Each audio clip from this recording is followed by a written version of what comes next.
السلام علیکم ورحمۃ اللہ۔ سیرت کہانی کے 5ویں حصے کے ساتھ ہم حاضر ہیں۔ نبی صلی اللہ علیہ وسلم نے آہستہ آہستہ لوگوں کو اسلام کی طرف بلانا شروع کر دیا تھا۔ 133 نیک لوگوں نے اسلام قبول کر لیا تھا۔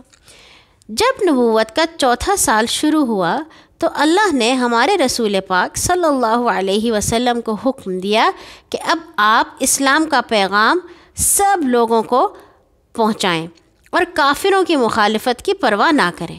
یہ حکم ملتے ہی پہلے تو آپ صلی اللہ علیہ وسلم نے سب کے سامنے کعبہ میں نماز پڑھنی شروع کر دی۔ اس سے پہلے تو وہ دار ارقم میں پڑھا کرتے تھے۔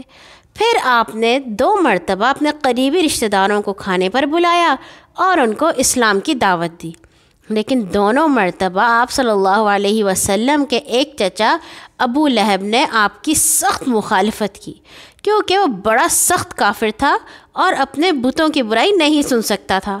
دوسرے رشتہ دار بھی اس کی باتوں میں آ گئے اور کھانا کھا کر کوئی جواب دیے بغیر چلے گئے۔ البتہ آپ کے دوسرے چچا ابو طالب نے کہا کہ میں دشمنوں کے مقابلے میں تمہاری حمایت کروں گا، تم جو کام کرنا چاہتے ہو کرو۔ جناب ابو طالب کے 9 عمر بیٹے حضرت علی نے بھی کہا کہ میں آپ صلی اللہ علیہ وسلم کا ساتھ دوں گا۔ اس کے بعد ایک دن آپ مکہ کی ایک قریبی پہاڑی صفا پر تشریف لے گئے اور اس کی چوٹی پر کھڑے ہو کر قریش کے ایک ایک قبیلے کا نام لے کر پکارا۔ جب سب لوگ جمع ہو گئے تو آپ نے فرمایا، اگر میں تم سے کہوں کہ اس پہاڑ کے پیچھے دشمن کا ایک لشکر تم پر حملہ کرنے والا ہے تو کیا تم یقین کر لو گے؟ سب نے کہا ہاں بے شک، کیونکہ ہم نے آپ کو ہمیشہ سچ بولتے دیکھا ہے۔ آپ صلی اللہ علیہ وسلم نے فرمایا، تو پھر سنو، بتوں کو پوجنا بڑا گناہ ہے، اسے چھوڑ دو، ایک خدا پر ایمان لاؤ، اگر تم نے ایسا نہ کیا تو تم پر سخت عذاب آئے گا۔ اس پر ابو لہب بول اٹھا، تیرا ناز جائے، کیا تو نے اسی لیے ہمیں یہاں بلایا تھا؟ یہ کہہ کر وہاں سے چل دیا۔ دوسرے لوگ بھی خفا ہو کر چلے گئے۔ اس واز کو پہاڑی کا واز کہتے ہیں۔ آپ صلی اللہ علیہ وسلم نے ان لوگوں کی خفگی کی کچھ پرواہ نہ کی، کھلم کھلا بت پرستی کی برائی بیان کرتے رہے اور لوگوں کو اسلام کی طرف بلاتے رہے۔ قریش کے کافروں نے جب دیکھا کہ رسول پاک صلی اللہ علیہ وسلم دن رات لوگوں کو اپنے دین کی طرف بلانے میں مشغول ہو گئے ہیں اور آپ کا پیغام روز بروز لوگوں کے دلوں میں گھر کرتا جا رہا ہے، تو وہ آپ کے سخت دشمن بن گئے، آپ کو طرح طرح سے ستانے لگے اور دوسرے مسلمانوں پر بھی سخت سے سخت ظلم ڈھانے لگے۔ ان ظالم کافروں میں قریش کے بڑے بڑے سردار ابو جہل، ابو لہب، عاص بن وائل، عقبہ بن ابی معیط، ولید بن مغیرہ، نضر بن حارث، امیہ بن خلف، ابی بن خلف، عاص بن سعید اور اسود بن عبد یغوث وغیرہ شامل تھے۔ یہ لوگ آپ صلی اللہ علیہ وسلم کو دکھ دینے کے لیے بڑی گھٹیا حرکتیں کرتے تھے۔ جب نبی صلی اللہ علیہ وسلم قرآن پاک پڑھتے تو وہ شور مچاتے اور تالیاں پیٹتے، آپ کے راستے میں کانٹے بچھا دیتے، آپ کے اوپر مٹی پھینکتے، آپ کو دیوانہ، شاعر اور جادوگر وغیرہ مشہور کرتے۔ جب نبی صلی اللہ علیہ وسلم کعبہ جاتے تو آوازیں کستے، دھکے دیتے، باہر سے جو لوگ مکہ آتے ان سے پہلے ہی کہہ دیتے کہ ہمارے ہاں ایک شخص باپ دادا کے دین سے پھر گیا ہے، اس سے نہ ملنا، نہ اس کی کوئی بات سننا۔ آپ صلی اللہ علیہ وسلم ان کی ذلیل حرکتوں پر صبر کرتے اور اپنا کام کیے جاتے تھے۔ اب قریش نے آپ کے سرپرست چچا ابو طالب پر دباؤ ڈالنے کی کوشش کی۔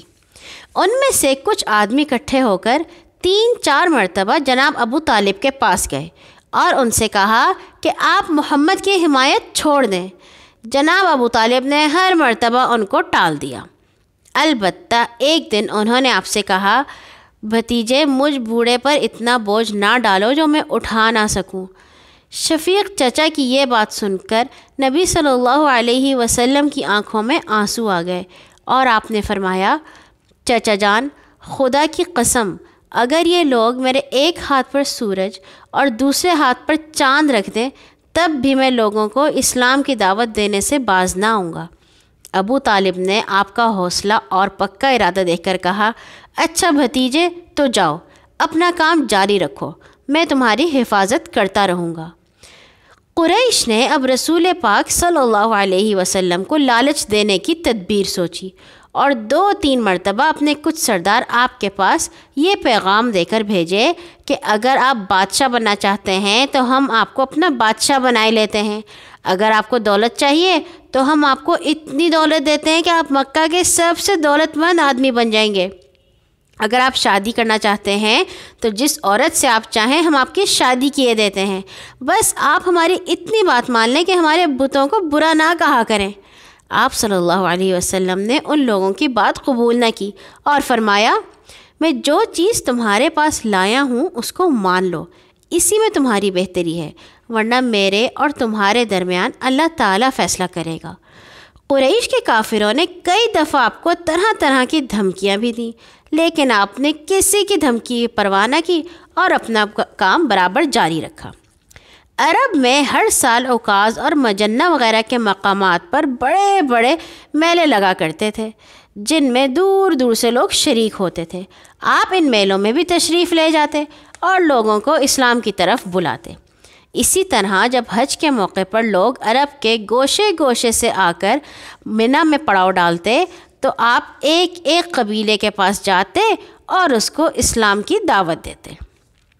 مکہ کے کافر ایک طرف رسول پاک صلی اللہ علیہ وسلم کو ستاتے تھے اور دوسری طرف جن مسلمانوں پر ان کا بس چلتا ان پر ایسے ظلم ڈھاتے تھے کہ ان کا حال پڑھ کر انسان کانپ اٹھتا ہے۔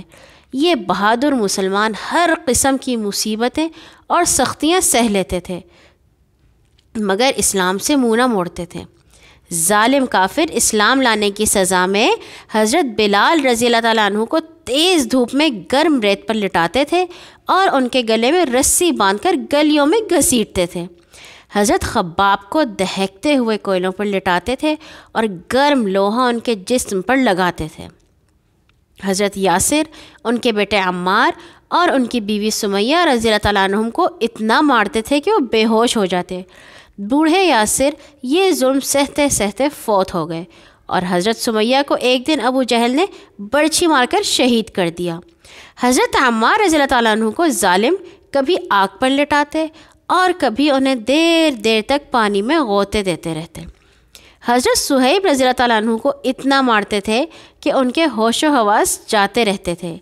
حضرت زنیرہ ایک مسلمان لونڈی تھیں۔ ایک دن ابو جہل نے ان کو اتنا مارا کہ ان کی آنکھیں جاتی رہیں۔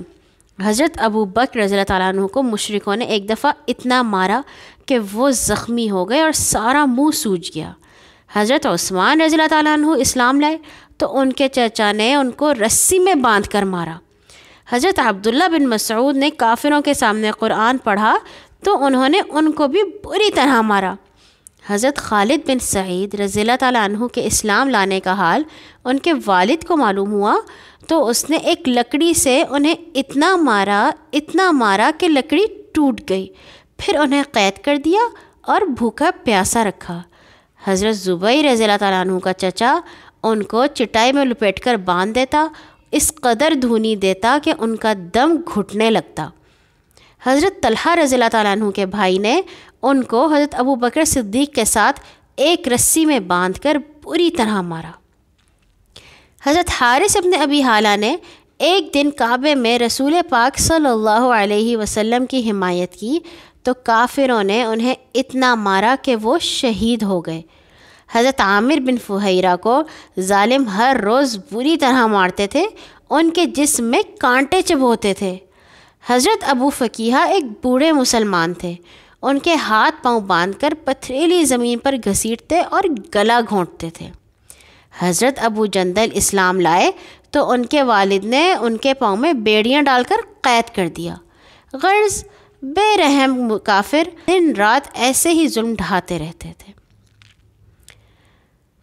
اچھا پیارے بچوں، کل ہم آئیں گے اسلام کی پہلی ہجرت کی کہانی کے ساتھ۔